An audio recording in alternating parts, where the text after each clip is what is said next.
Hello, Disruptors. We're gearing up for an exciting Season 10 of Practice Disrupted, launching February 6th, 2025, as we count down to our 200th episode.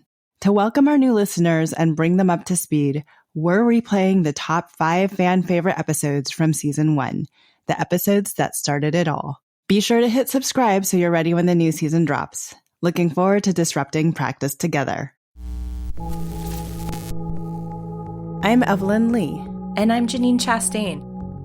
We're collaborating on curated conversations to explore how the industry is changing. Together, we'll find ways to create new solutions to current challenges while elevating the value of architects. Welcome to Practice Disrupted.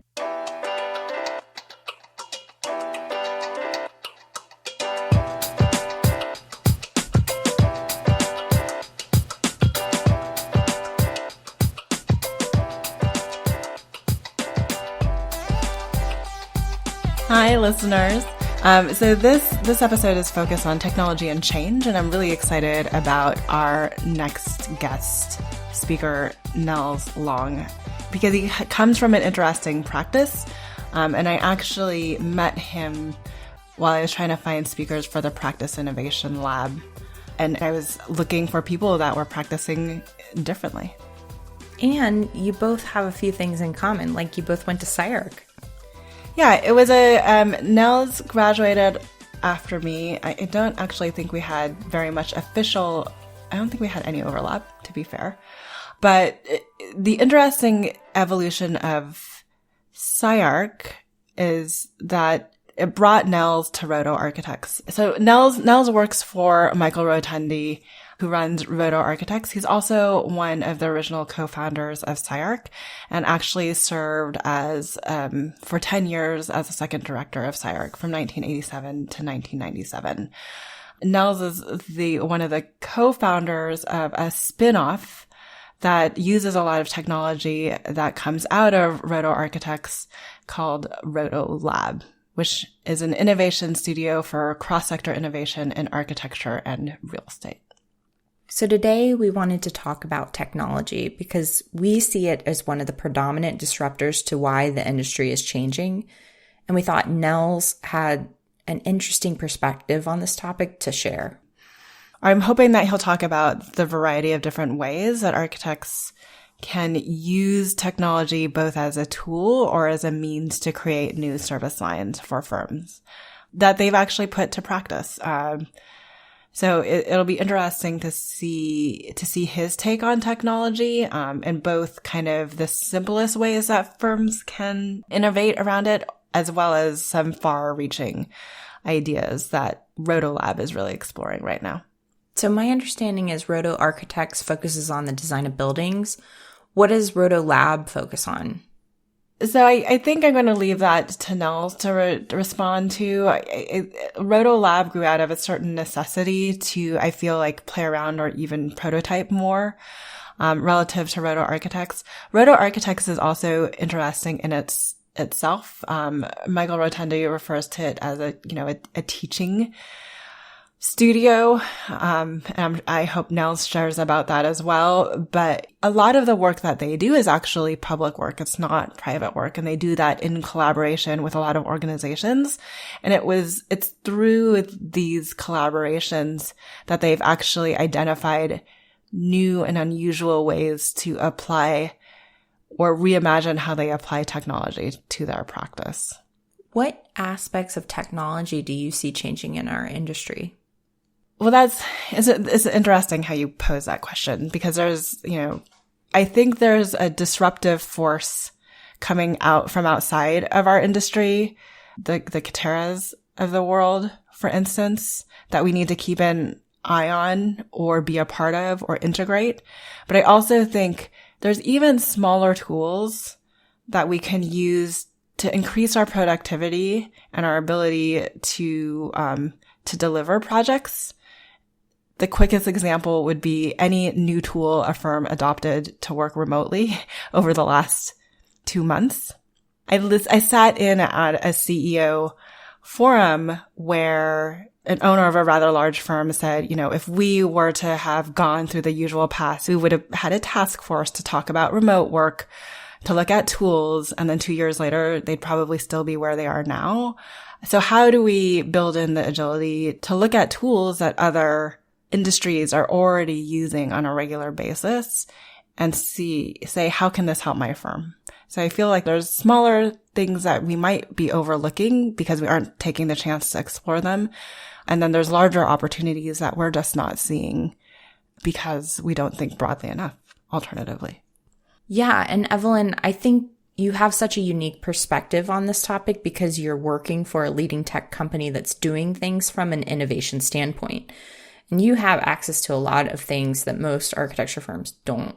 I'm assuming you can probably see some of the gaps between where an industry like technology is versus an industry like architecture is.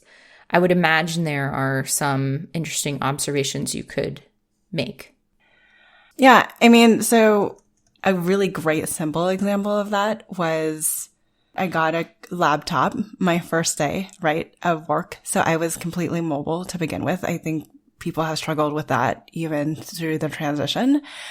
But what really got me excited at a very dorky level was the fact that there was several different applications that I didn't have on my laptop. One of them being the Adobe Suite. And and I was used to like, okay, now I'm going to have to build a business case. I'm going to have to send a letter. I'm going to have 5 meetings. You have to make them financial argument. Right. And granted, I work at a technology firm that's the idea of spending extra money on additional license.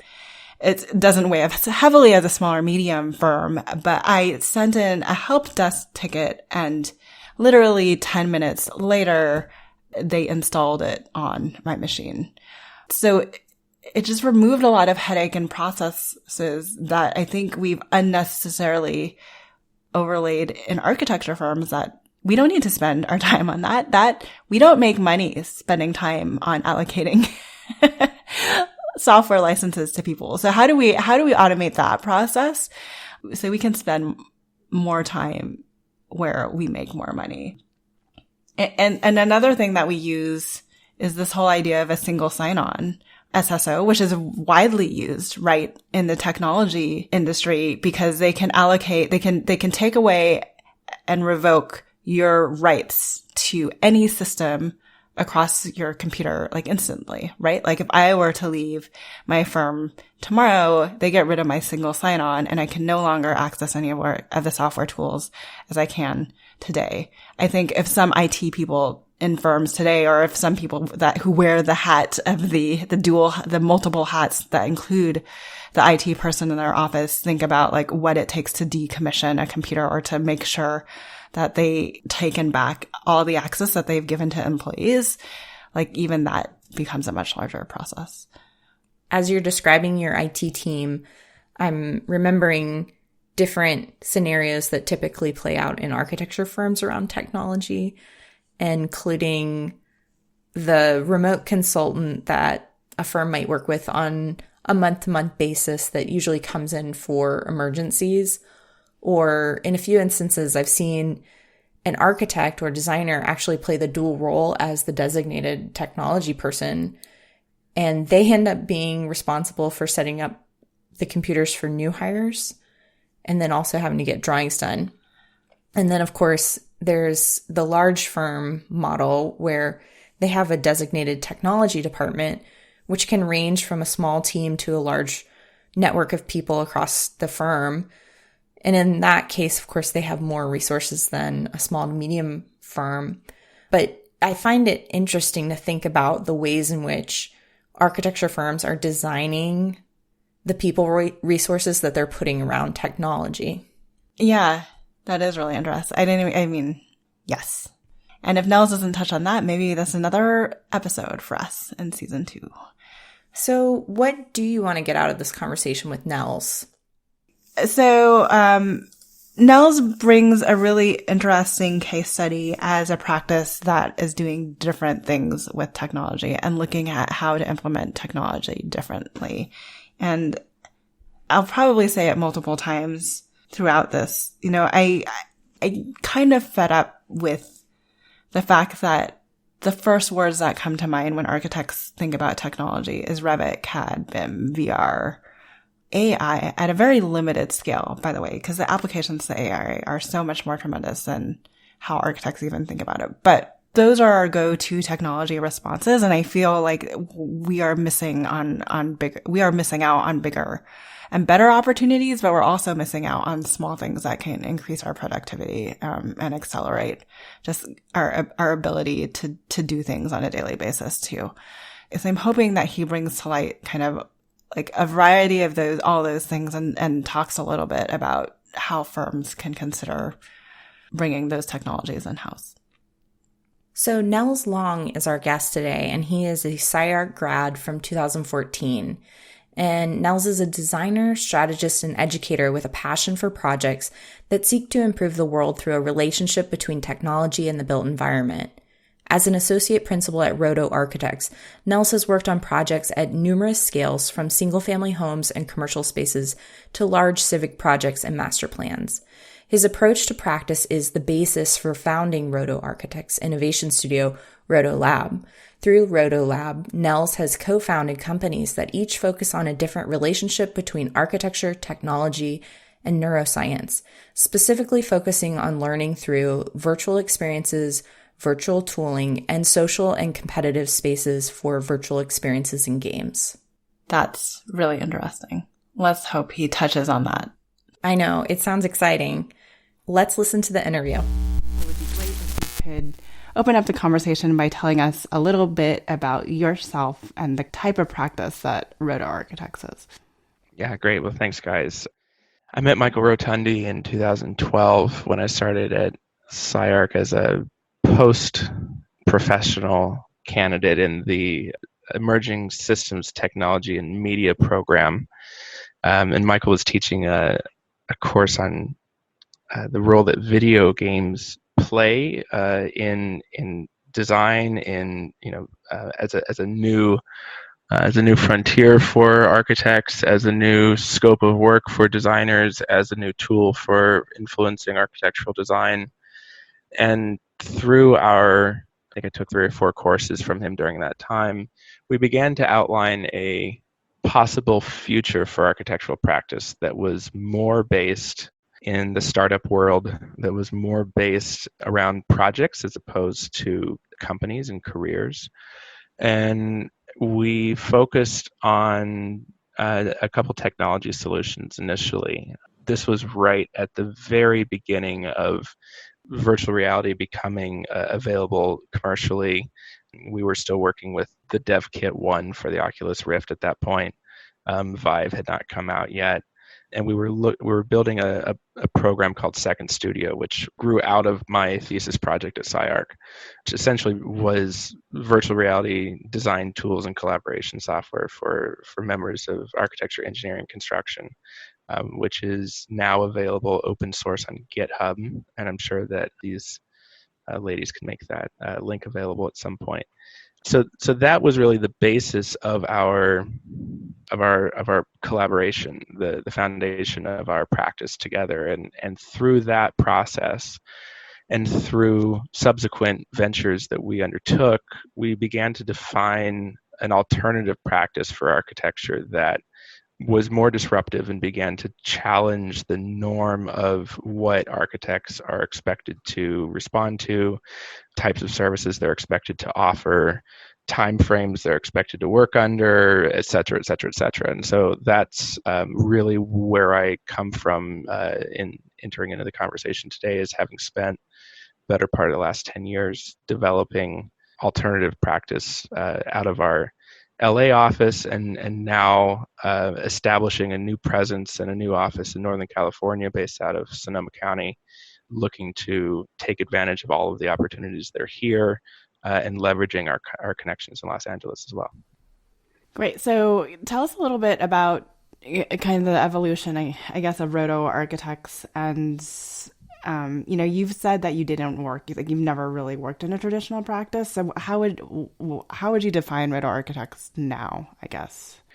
It's kind of an inside joke among our our team members is that Roto Architects is the traditional firm, and RotoLab is where we do all the fun stuff. And that's not exactly fair, because we do a lot of fun stuff in both. RotoLab is more focused on technology and on more out-of-the-box solutions. Again, kind of following that startup mindset of pursuing individual ventures.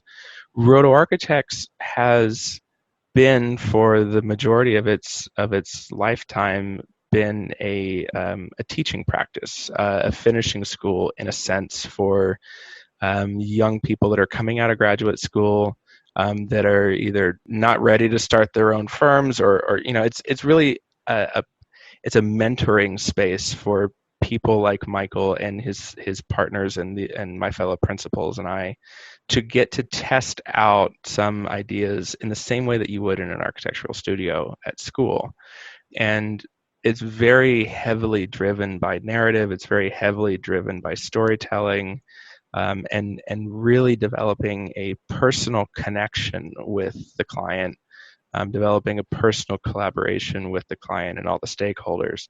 And through that process, we've delivered some pretty amazing, what I would consider traditional projects. Traditional in the sense that there's a contractor and there's a host of consultants and there's a client or two, and we go through the same project delivery processes as any other firm in the country, but we bias that process towards the conceptual at every step, and oftentimes sacrifice or assume some additional risk in order to further that mentality. So Roto Architects, which was founded in 1991, has always been focused on providing architectural solutions for nonprofit organizations, for the underrepresented, for Native peoples, and for school districts and organizations that are philanthropic organizations and so forth.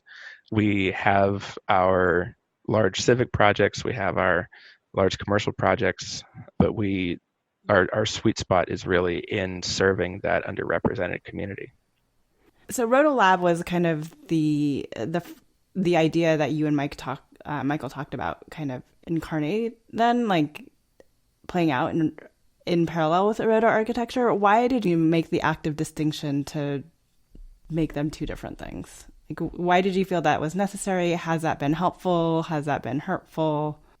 I think it's all of the above and none of the above. I mean, so we still find ourselves in a situation where we are justifying its existence. Well, why don't we just do this under the umbrella of Roto Architects? Why do we need a separate entity? And really, the reason why RotoLab has persisted as a legal entity, as a separate company, not as a department or as a team within Roto Architects, is it's provided a legal medium for Michael and my collaboration and the collaboration of other contributors that have worked on our ventures. And so it is in its primary form an equity sharing device that allows for us to develop sweat equity relationships with other contributors, whether they're neuroscientists or they are interaction designers or musical instrument designers or composers or whatever their domain of expertise is. They are working towards some stake in RotoLab, and that has really freed us up to get away from a fee-based organization. Architects typically, they only do work for fees.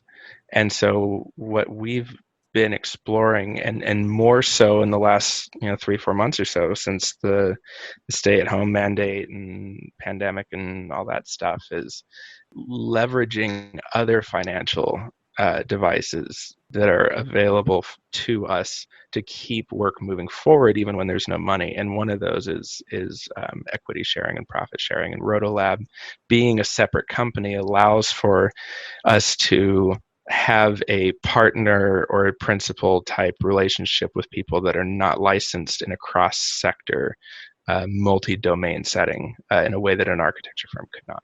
So that's become its primary role, is really as that collaboration device. So, I have this kind of thing that I cringe about, especially being in a technology firm, that when architects talk about technology, it's usually centered, it's very specifically about Revit or BIM or VR and AI in a very limited capacity.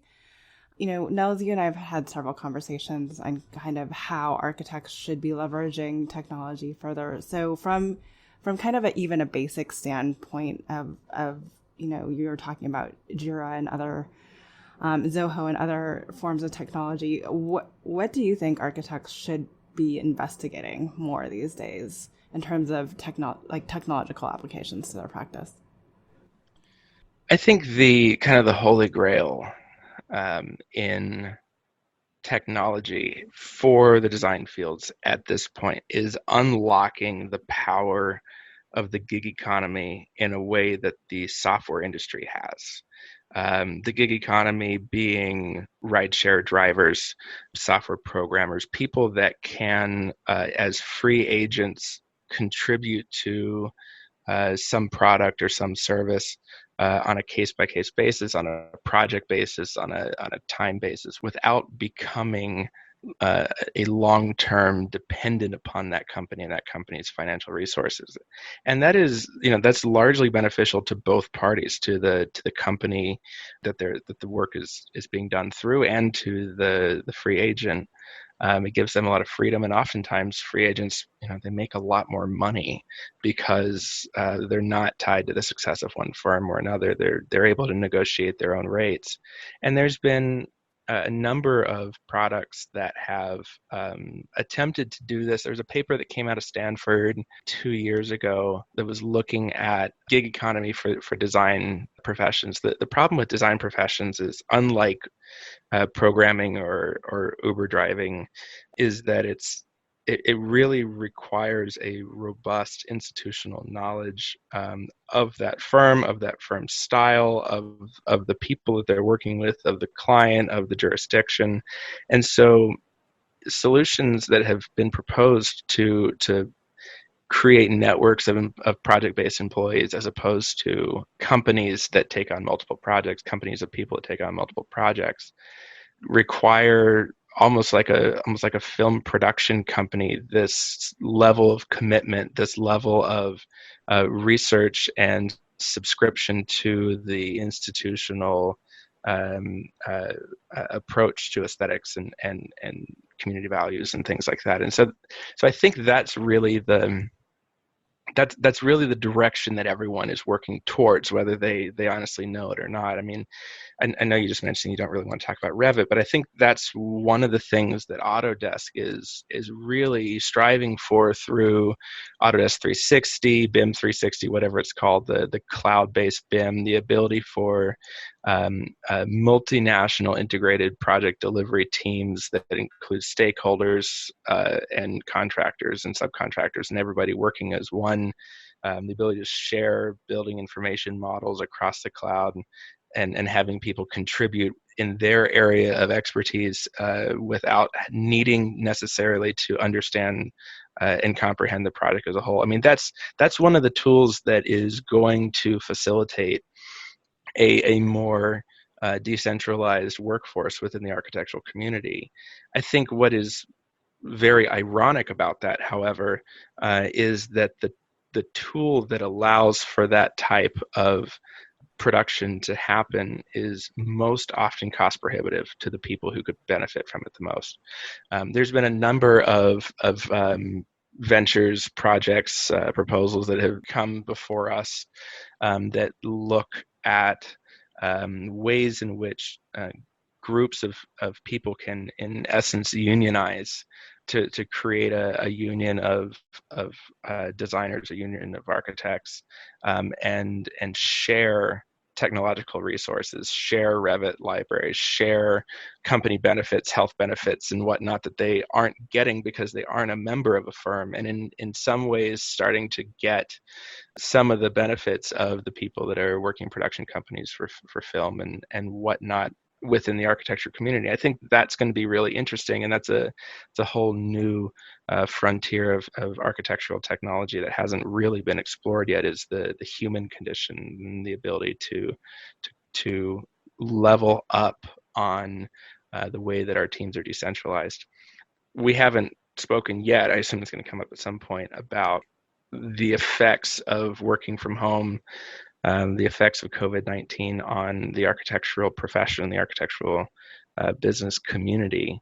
But we're seeing a lot of firms kind of meeting people halfway in this regard and saying, well, you want to be able to live where you want to live and spend time with your family and have all of the benefits of a gig worker while still being a member of a professional organization. And a lot of firms, my firm included, has agreed that that's the best course for its employees. I mean, once this lifts, we don't have mandatory office hours any longer. As long as your work is getting done, it doesn't matter where you are. There needs to be some face-to-face time. We've mandated a certain amount of face-to-face time just because it's imperative for collaboration that you have some physical interaction, which I think we're all experiencing the lack of today. So I think there's a huge foundation that's being developed towards empowering the architectural gig economy, just as kind of a test case through this stay-at-home mandate. Yeah, so there's a lot of things to unpack there, I think. One of my questions, because the title of this going in was actually kind of risk and technology, and I feel like what you are talking about means that I mean, architects have been historically known to not want to share anything, right? So how does that really, or where do we need to take our mindset to kind of open up a project to the gig, like a project to the gig economy? And how do we change that mindset?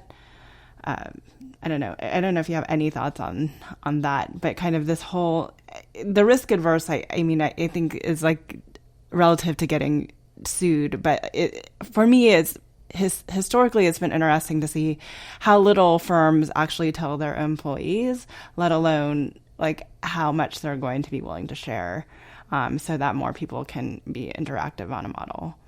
Yeah, I think it's a great point. There's been an extreme amount of mistrust, and I think a huge portion of it is a generational problem. For whatever reason, preceding generations have an inherent mistrust for the ones that come after. And with I don't know any other way to say it, so I'm just going to come out and say it. With the ego situation that we have in the architectural community, I feel like that's only amplified. What we've experienced through our practice, which we do define as a teaching practice, which we do define as a collaborative practice, is that there is a huge amount of trust that is gained both within the organization and without by opening up those barriers and being more transparent across the process. Obviously, we have some protocols in place in order to protect ourselves from a legal standpoint. However, more often than not, our initial action upon receiving a request for a proposal is to look for another architecture firm that's either local to the project or that shares some expertise in that particular scope, and reach out and request a partnership for that project. And so the vast majority of the projects that we do either through joint venture or through partnership with another architect. And that is partly how we are able to continue to provide innovative designs and solutions to some extremely complex problems. And I think the more that architecture as a profession gets away from the concept of I, the architect, and more towards the understanding of us as the architectural community, and begins to take advantage of some of these technological platforms that we've mentioned, like Zoho projects or Jira or some of these other collaboration platforms that were originally intended for app development, but which can be ported over to architectural design very easily, starting to look at how we have a single informational resource that combines our in-house team, all of our consulting teams, our partner architect teams, our contractor, our client, and all the various stakeholders, where there are tasks assigned to each one and there are dependencies assigned to each task, and everyone understands everyone's role. We start to get to a point where sharing knowledge is gaining power and influence. And as architects, our role in the project process is as much controlling the flow of information as delivering a final design. And by sharing more, in our experience anyway, we've had more control over that final product. Yeah, and I never actually thought about this until you mentioned it, but how much of a culture shift, kind of the adoption of all these new technologies, is going to fully require. I mean, it's one thing for us to be entirely remote right now, and talk about what that does to culture, but kind of the underlying shifts in terms of, just the amount of ownership we want over anything, or the responsibilities that we're willing to give to other team members, I think is going to be interesting but necessary to make use of these technology developments. RotoLab was exploring a venture with a couple partners a few years back for a kind of following this idea of a union of architectural designers as an online network that at its very core was based off of a transition away from the firm receiving credit for a project to the contributors receiving credit for a project. And so in the same way, when you go onto IMDb, the Internet Movie Database, and you look up, someone give me an example movie, the Beautiful Day in the Neighborhood, the Mr. Rogers movie, right? And then it shows all of the people who contributed, credits, all the credits, the stars, Tom Hanks and the various people that were in it, all the way down to the people who were doing lighting, the lighting and the sound and the editing and etc. And then if you click on, let's say that you go down to the key grip, right? And you click on his or her name, it's going to give you a whole list of movies that they were involved in. And there's no shame in sharing credit with everybody that's involved. Everybody that when a movie gets an Oscar, everybody on that movie team gets an Oscar for their respective role. And we don't do that in architecture. And so this platform, it was called Party With Us. I was developing that with Elizabeth Wendell and Aaron Gensler out of LA. It's still something that's kind of on the back burner, but we've all become busy with other things. The premise for that was developing an internet architecture database in the same way that we have an internet movie database, where you could click on your favorite project and you could see the entire project team that contributed to it and who they're working for at the time and who they're working for now and if they're available or not. And you could theoretically contact one of those people. Like, let's say the project manager was working for this other firm at the time, but now they have their own firm. You can contact them and say, hey, I love what you did there. Can you do something like that for me? And it's just that subtle shift away from hoarding all the credit to the firm to distributing the credit to the team.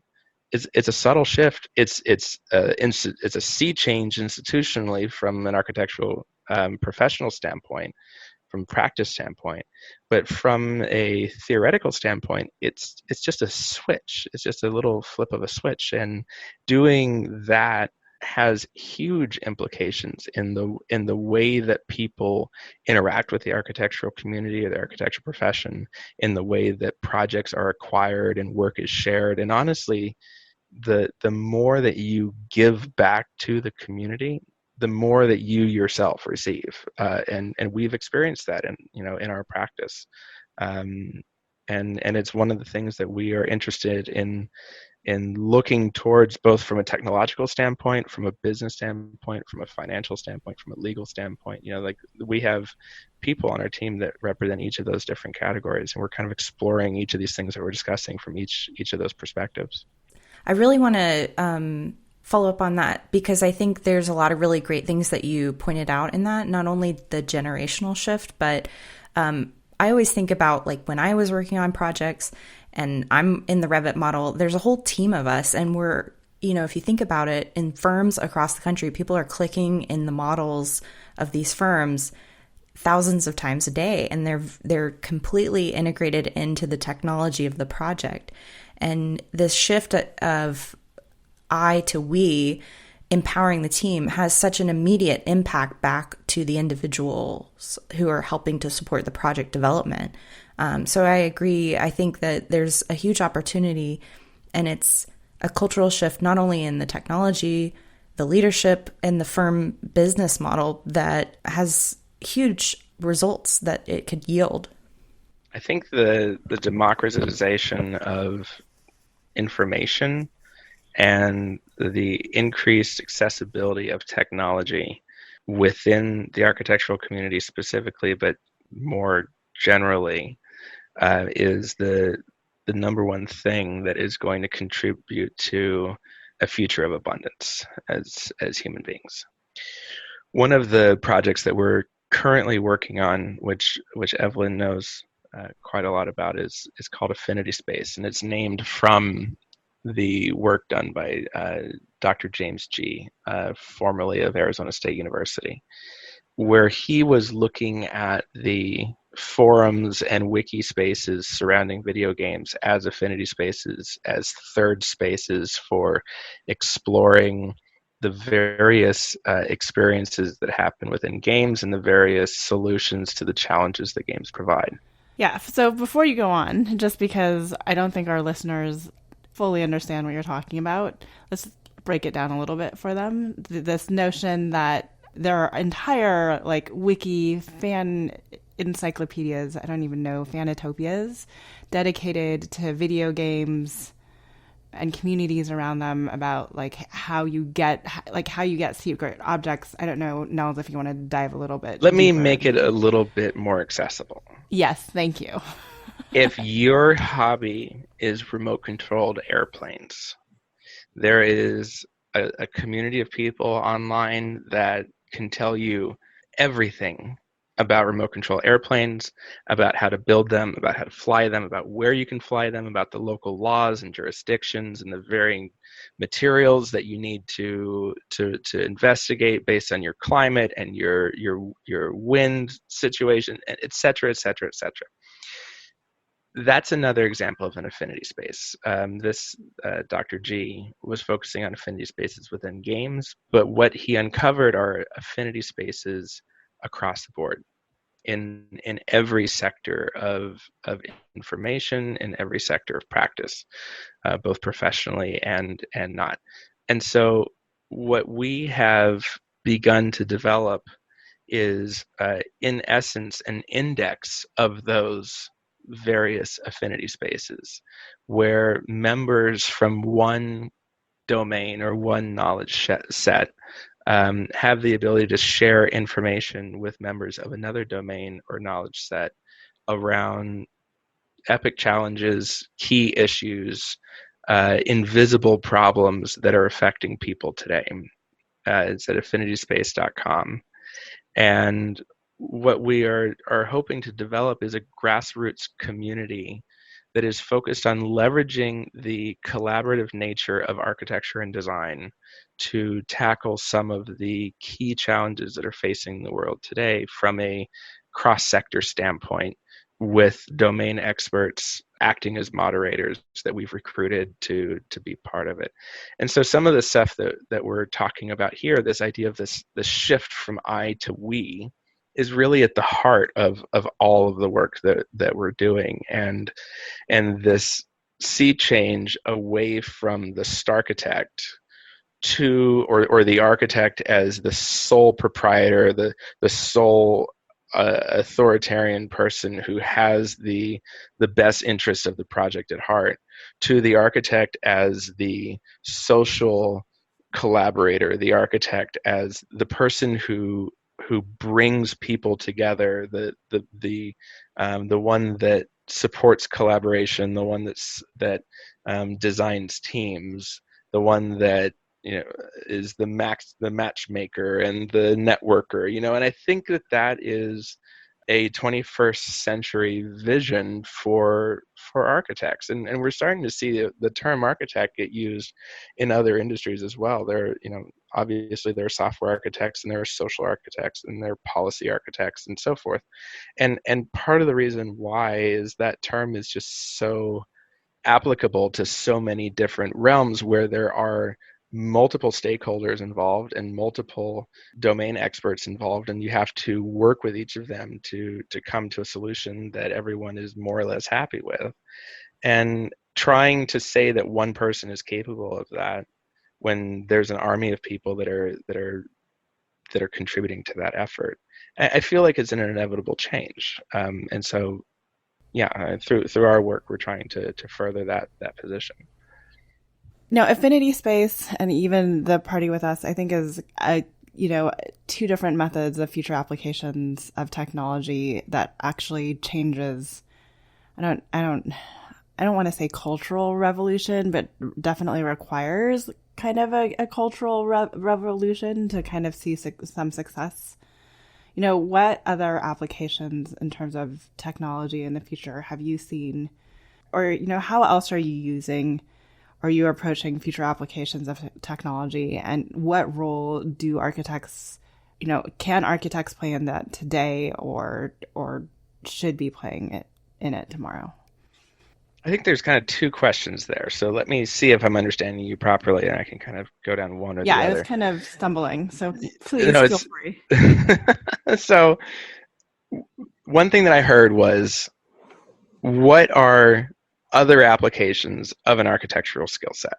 And just to respond to that very quickly, some of my students and a lot of my peers that graduated from SciArc are not architects. They are working for production designers, they're working in film, they're working in theater, they're working in game design, level design, virtual experience, environments design, user experience design, interaction design, etc. And I think what we are seeing in a large way is the whole-scale application of an architectural education to non-professional applications. And they're still architects. They still have that iterative design background. They still have that sense of space and that sense of proportion and that sense of narrative and so on and so forth. But for whatever reason, they're choosing to apply that to something other than the built environment. And as the virtual world continues to grow, we will see more and more of that. There are today architects that develop virtual projects for players of the game called Second Life, which some of you may be familiar with, which is basically just a virtual universe where you have an avatar and you can make friends and you can go to work and you can kind of do whatever it is that you want to do in the real world, in the virtual world. And some people call it escapism and some people call it fantasy and whatnot. But nonetheless, it has a massive subscription base. And in order to play at certain levels, you have to lease space or buy land, and you have to build a house, and in order to build a house, you have to hire someone to model that for you, which is usually done in a mesh modeler like Blender or Maya or 3ds Max on a computer in a physical room somewhere, and then it's sent virtually to that person and it's uploaded. And there are virtual architects that are developing virtual projects for virtual environments for virtual users. One of the things that we've been looking at, because we're just also tired of staring at our own faces in Zoom over the past 3 months or so, is how do we start to leverage some of those virtual environments from a educational standpoint, from a professional standpoint. And we're actually going to be teaching an iteration of our design studio that we call RotoLab at SciArc and ASU this fall and next spring, where we are teaching an entire studio inside of an online multiplayer game, where we're not using Zoom, we're not meeting in person, there is no physical studio. we are in the process of developing a virtual site, which will be shared, being a virtual site. We haven't decided yet, but we think we're going to play with gravity a little bit. We think we're going to play with slope a little bit. I think we're going to play with some of the physical constraints that architecture is usually concerned with. And we're going to have about 28 students coming up with virtual solutions for a virtual site, which will be critiqued in a first-person virtual environment within a game setting. And we're going to send invitations to that game environment to specialists from all over the world to walk through and play the environment and really look and see how we can leverage the existing technology within video games to provide a collaborative review space for both. We're starting looking just at schools, again, SciArc and ASU, but also looking beyond that to see how some of that technology can be ported over into our professional space as well. That's super interesting. The first thing that comes to mind is then like my least favorite experience was always building that shared site model that all of your other models had to fit into. So taking that out of the studio. So you were the one person that ended up building the whole thing by yourself while everyone ran off and did whatever they wanted to do, it sounds like. It seems like there was always one of those people that ended up building the site model for everyone. Enjoying the show? Join a community of fellow disruptors at practiceofarchitecture.com/community. Your membership helps support the production of this podcast, Practice Disrupted, and funds the creation of more resources for all of you. Looking forward to growing together. Join us today at practiceofarchitecture.com/community. Well, I don't know. I think my colleagues might disagree with you on that one. I probably try to avoid it as much as I could. But just the fact that, like, I'm like, why did you, make the base so that I have to, like, put a 20-foot pedestal on my model just so I can, anyways.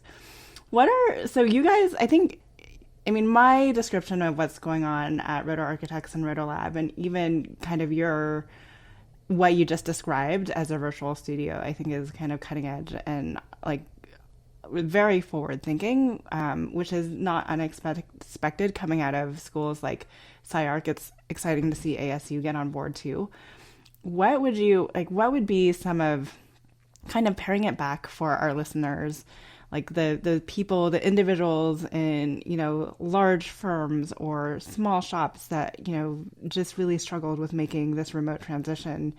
What are ways that you think firm owners can begin to test out new technology and think about new technological applications to their practice?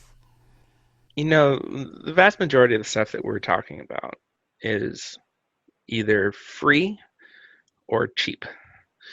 And while I'm not an advocate for design competitions, I feel like design competitions in a large part are kind of a brute force solution to something that is more delicate. But I do believe in the power of sprints. And this is something, Evelyn, that you mentioned earlier. I can't remember if we were recording yet or not.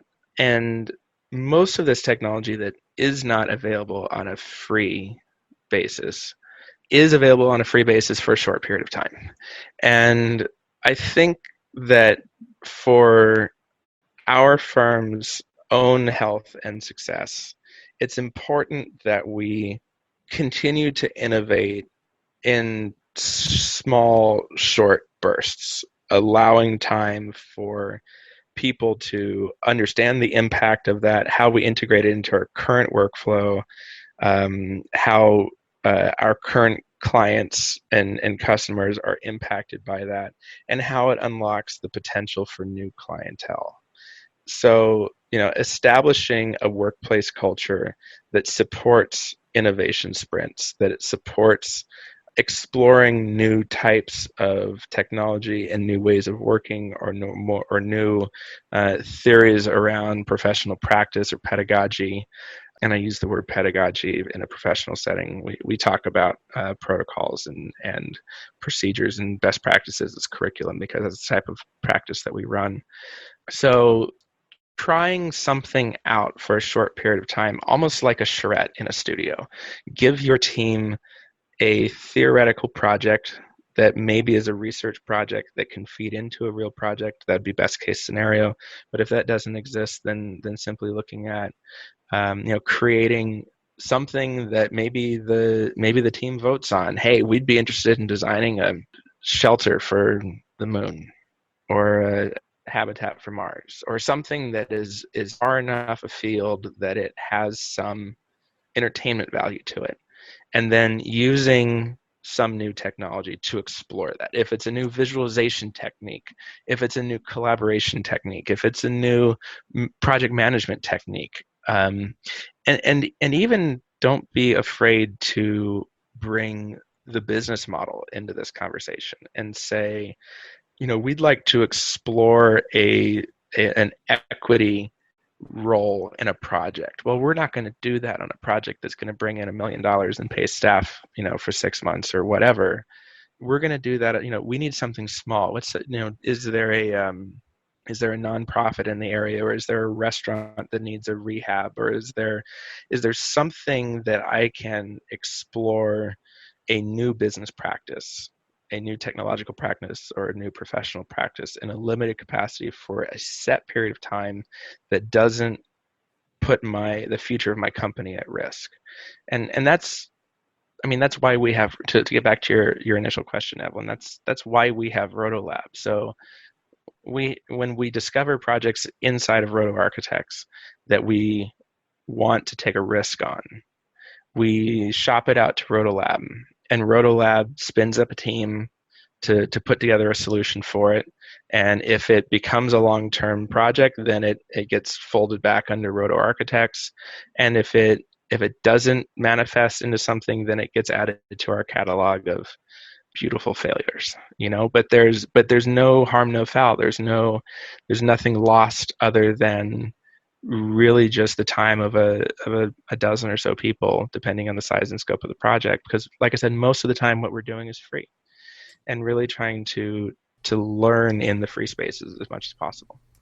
Yeah, I think the important thing there is you're talking essentially about doing mini prototypes, even, right?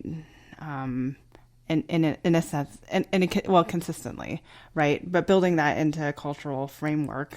When I was talking about innovation sprints, I was talking about literally just kind of getting out of your headspace for a day or two. It is interesting, like, as an application to technology, like taking that opportunity to really test out technology in a more robust way, not just hey, we're going to run this in parallel, try it out, tell me which one you like better than the other, which never really seems to work out successfully. You came out of SciArc kind of working with Michael Rotundi and this idea of RotoLab. What advice would you give to other architects? You've kind of dropped the bomb on where you think architecture needs to be headed. What is the low hanging fruit? And then, like, where do architects really need to stretch, I guess, if that makes sense. If there was one leave behind, it would be, individually and as an organization, seek to identify the low-hanging fruit in your region, in your market, in your practice, and establish some schedule, some goal to develop a realistic response to that. We've identified a market here for starter homes under $100,000 that we are working on a solution for. I can just about guarantee my firm 10 projects over the next 6 months if we can partner with enough contractors in enough areas to deliver starter homes, for under 100,000. That's a big ask in California. I believe that it can be done. There's huge demand for it. Everything from ADUs to, Airbnb, et cetera, et cetera.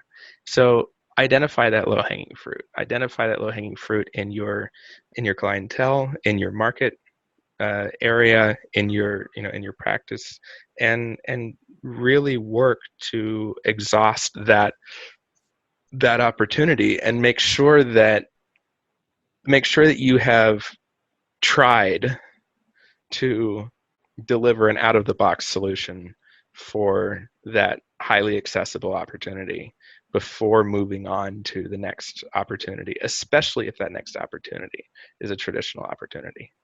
Innovation is started in the dry times, in the times where we're all kind of fighting for survival. And as soon as those first rains come in, innovation is forgotten, and we all go back to the way that we were doing things before. And I think that we, as a profession, as a community, need to make a commitment to innovation and to finishing our innovation sprints rather than setting them aside as soon as we get a project and we've got some pay coming in for a little while. So yeah, I mean, you said it before I could, Evelyn. Identify that low-hanging fruit, and as a designer and as a conceptual developer, take a stab at it, and who knows, it might be the next thing that we're all talking about. You guys think really differently than most architects I know. I don't know. I mean, do you know what drove you to think so different? I mean, do you know what drove you to think the way you do and still love architecture? Yeah. I'm going to estrange some of your listeners with this comment, however, though. I was... That's okay. It's only episode 3. I was homeschooled until 9th grade. I was raised and educated by my parents. My father, who is a ceramic artist and a 3D design professor, and my mother, who, besides just being an amazing full-time mom, was also a writer, a storyteller, cook. And she still is all those things. I don't know why I'm saying it in the past tense. And for the first 13, 14 years of my life, every aspect of my life was out of the box. And I was forced to develop my own approach to everything, and my own position on everything, and my own process for achieving everything. And then when I got into architecture school, it was like a perfect fit, because it went from one process driven pedagogical framework to another, and I was like, oh, this is just like what I was doing before, except the scales, the scope is magnified. And instead of just looking at, because we use what is now called phenomenon-based learning, which is where every aspect of learning is based on a story. So Finland, for example, which is the one that is really pioneering this, in their national education system, everything is based around the narrative of climate change. And so in your math class, you're learning formulas that have something to do with the environment. In your physical science class, you're learning about climate change. In your English, your language courses, you're exploring narrative or linguistic responses to the issue of climate change and such. So everything is oriented around that as a central theme. And that's how my mother ran our homeschool program. Everything was based around a theme, and she wrote those themes, and they were incredibly involved. And then to get into architecture school, it was just like building upon that theme, where it was fiction, and it was form, and it was space, and it was program, and it was physics, and it was all of the technology and all of these different things layered onto it. And I found an environment in which I could flourish, and I've been incredibly lucky in that way. And if I were to speak for Michael, which I think he would be okay with, I think he would have a very similar response. Being one of, if not the youngest, in a large Italian family, I think he found himself on his own quite a lot and was forced to come up with creative solutions to environmental situations. And so we both have a very kind of similar background in that we are both autodidacts, that we both have had a huge hand in developing our own education systems, to the extent that he co-created SciArc and that whole education system. And when I say that Roto Architects is a teaching practice, that's really at the basis of all the work that we do. It's about furthering ourselves through learning, through practice, through iteration with the problem. And that's at the basis for all of what we're doing. Nels, I think this was a very interesting conversation. I think you brought up so many really interesting points that are worth, I don't know, I think they will go through the series and hopefully relate. And we're really glad that you centered technology around culture. That was a very interesting, unexpected outcome for us, but we really appreciate that because it was, I think it's really directly tied to this larger theme of why practice is changing. Yeah, it's all part of the the information web, the knowledge web, and we are just part of a global system, and where culture or society tugs at one string, technology pulls on another, and to think that there's a technological answer without a cultural response, I don't subscribe to that belief. So everything is intertwined. Everything is important and everything is dependent on itself. And I think as architects, we are uniquely positioned to take that view of the world and hopefully apply some of our skills and understanding to some problems that are maybe outside of architecture. Society's got a lot of them right now, and not a lot of people stepping up to fill the gaps. So, Janine, I know this episode took an interesting turn for you. What questions? I have a lot of questions. And frankly, even going into it, I think what is most interesting to me is that we both had different perceptions about what the outcome of this conversation was going to be. Right. I remember in the early conversations of even just reaching out to Nels, I was saying, I really want to talk to him about the pivotal point of how technology changed practice, and then step into where we are now with the second wave of how technology is changing the way we work. And now, after participating in the interview and understanding your and Nels's perception about this topic, I realize that I'm thinking about technology in this very narrow way. The way you guys are describing it is much broader. I would just be interested in getting a little bit of help to further understand the stepping stones of where this conversation came from and where you were hoping it would land. Because while it was interesting to me and I took a lot away from the discussion, it's just a different angle than I was imagining. So I'm super curious what you're thinking. Right. And I don't I hope that our listeners did get a little bit out of that.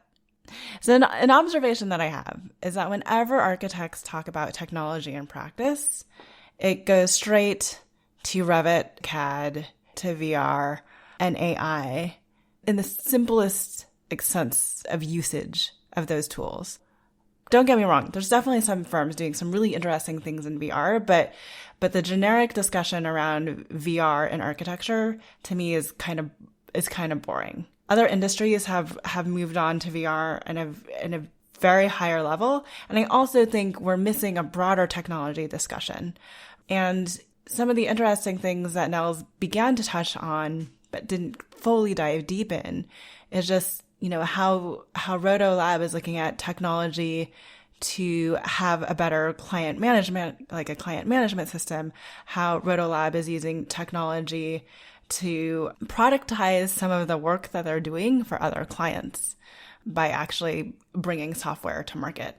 How RotoLab is using technology to find efficiencies and deliver new value in whole new ways, right? I mean, he was talking about the ASU SciArc studio being completely in a virtual space, which was the first time that I heard about it. But if you think about a lot of architecture schools and what they're facing in the coming semester of being totally virtual and having to make that decision, there's schools out there like the BSA that have a whole degree that is delivered virtually. But the idea that they've actually created this learning environment that you can step into in a way that we can't do on a Zoom call, or even a collaborative whiteboard, is taking it to another level for me, which is where I would like architecture to talk about. Like, I feel like that should be the starting point for where our profession engages with technology,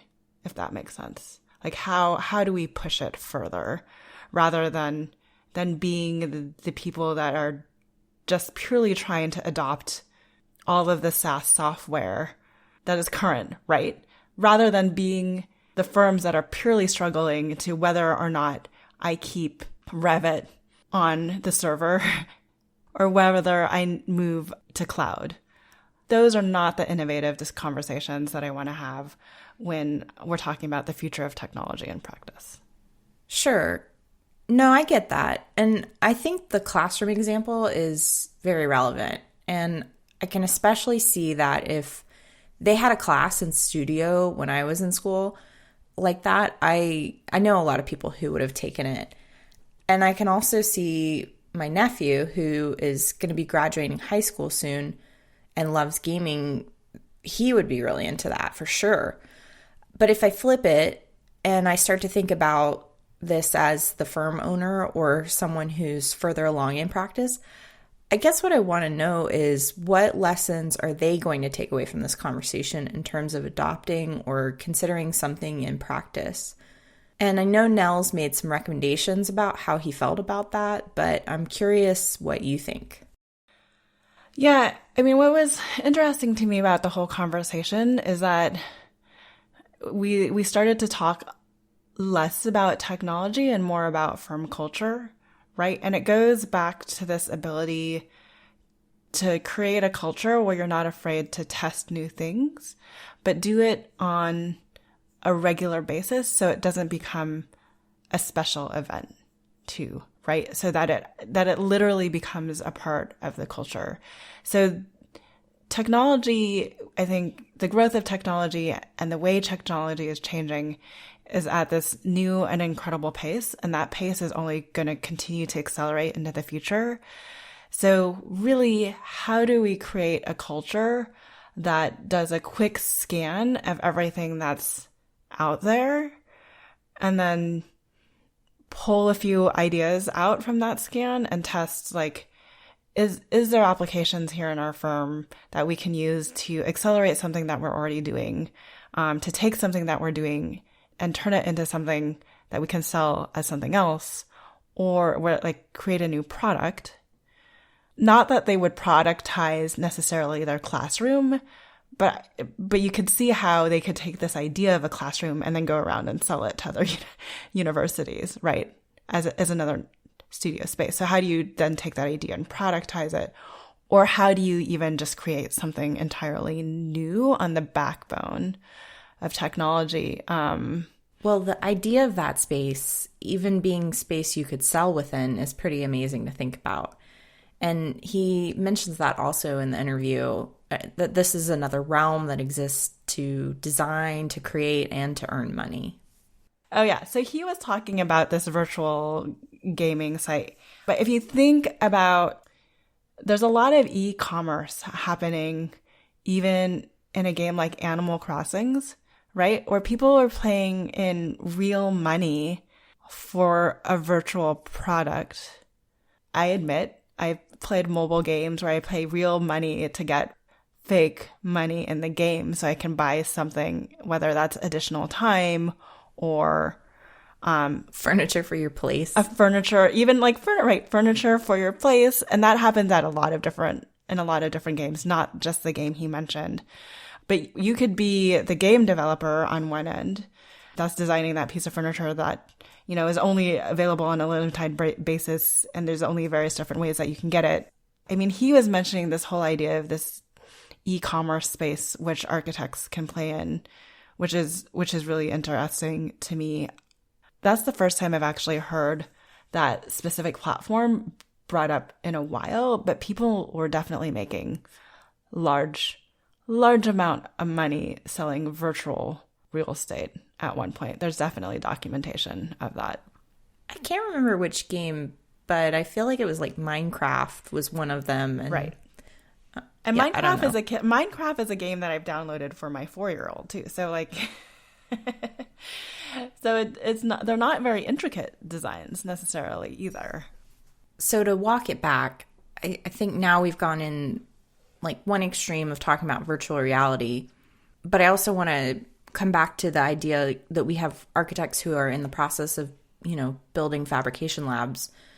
And when I left school, that was a new emerging trend. And since I've been out in practice, I've seen a lot of firms step up to purchase and invest in that type of technology and support creating fabrication shops in their studio.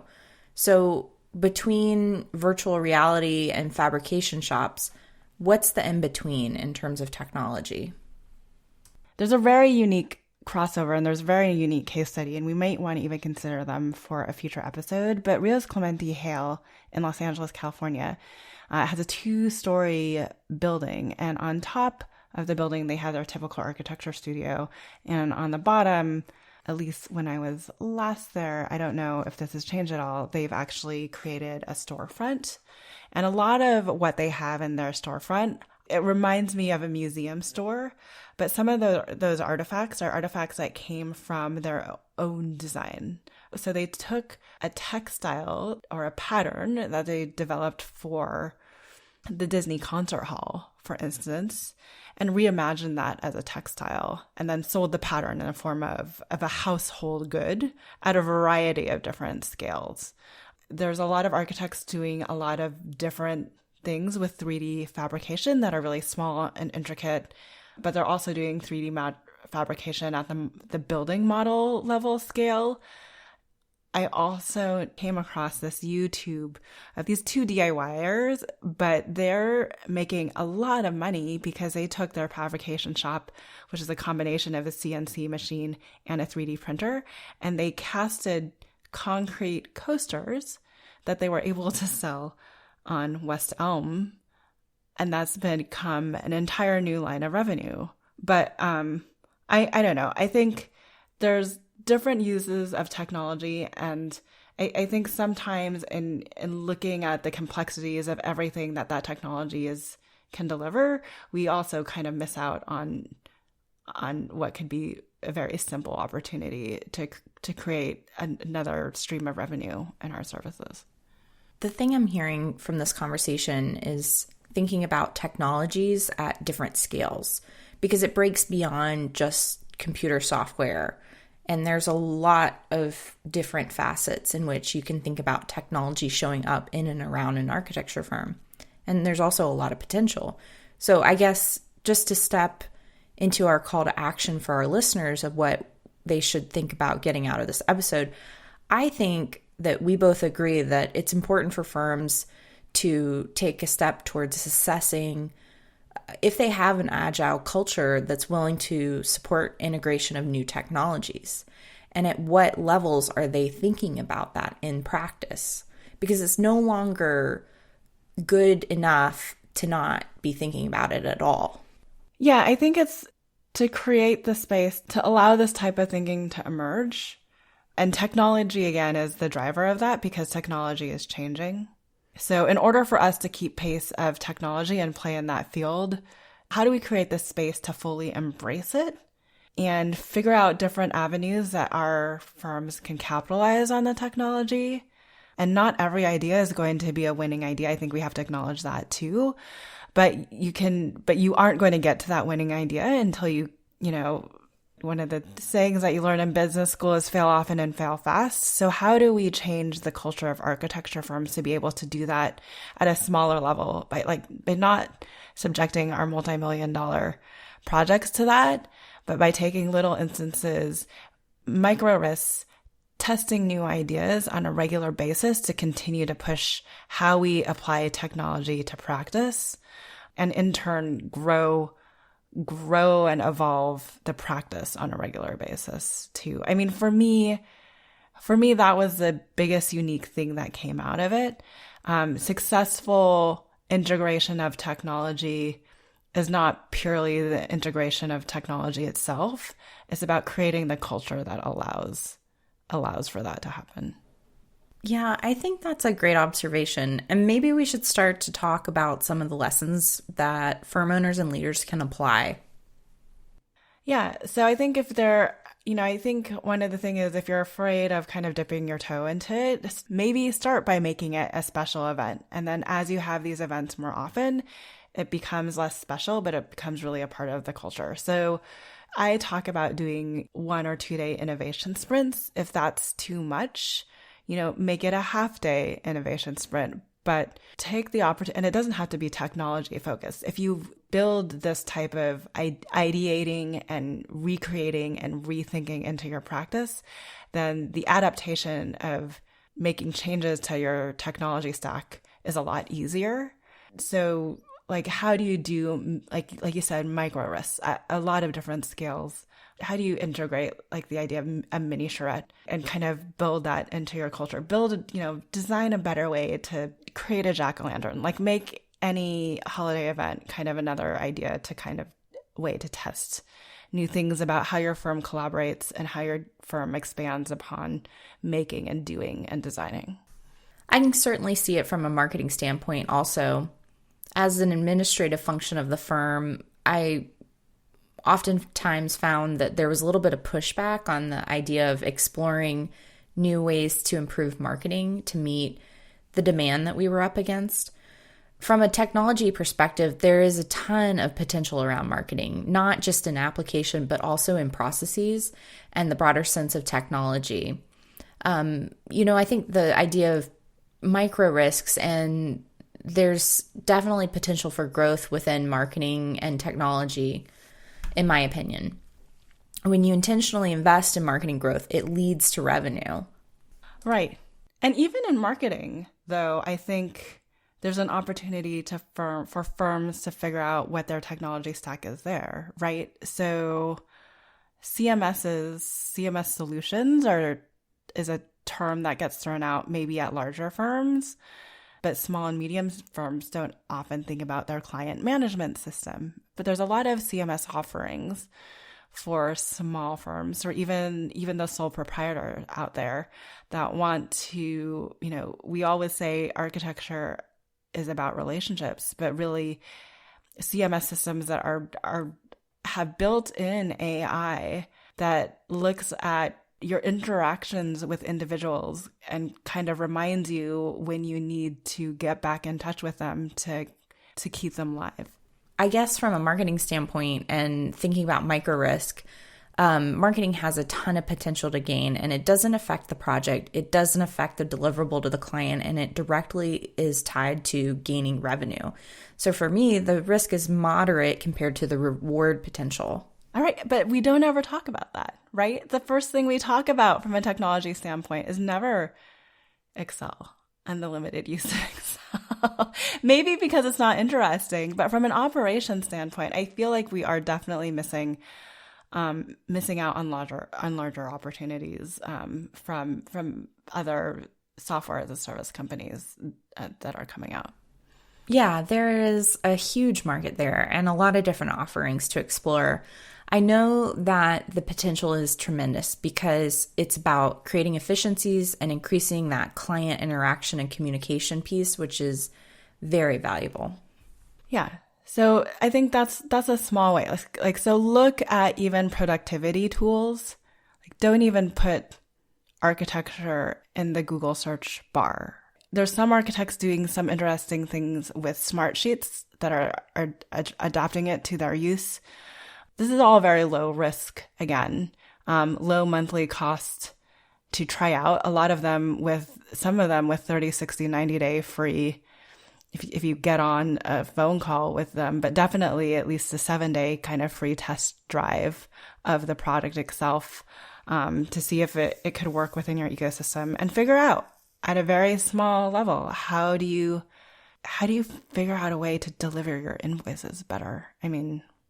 And continue to do that and continue to iterate it until you found that you look back and you've really changed the way your entire practice engages and uses technology to get the work done. It's about changing the culture to both identify these things and create continual change. We have to create a culture that's okay with continual change to keep up with the technology applications that are out there. And also to understand where we might have a competition, right? I've seen, even in my Instagram feed, I don't know if you've seen maid renovations, but there's a lot more of these build tech firms coming up. If you look at their websites under jobs, they're looking more for front-end engineers than they are for architects. But essentially, they're delivering virtual designs of bathrooms. They're getting them permitted and they're getting them built at a song, kind of all-in-one delivery. And they're doing it without licensed architects.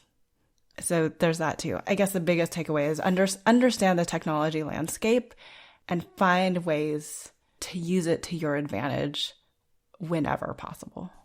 To conclude, I just want to point out a couple of key ideas.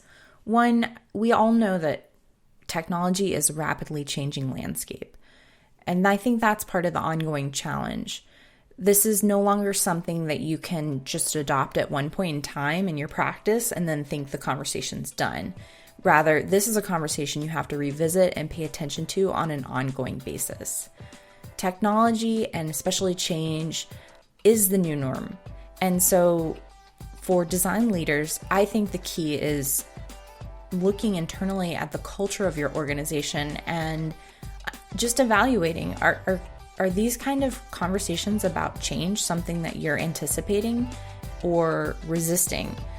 And knowing that about your firm culture, are you allowing those conversations to happen so that you can stay relevant over time? Or are you really resistant to those conversations and preventing your firm to adapt? Yeah, I think only then will we begin to be more relevant.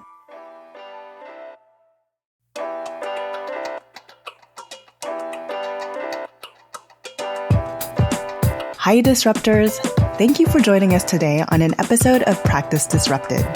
If you like the content for today's show, you can find all of our past episodes over on practiceofarchitecture.com/podcast. Be a part of the conversation by joining me, our speakers, and other disruptors in our community at practiceofarchitecture.com/community. Our social media handle is Practice of Arch. That's Practice of ARCH. We'd love to hear from you, so feel free to drop us a DM and say hello. Tune in next week for a new conversation on change in the profession.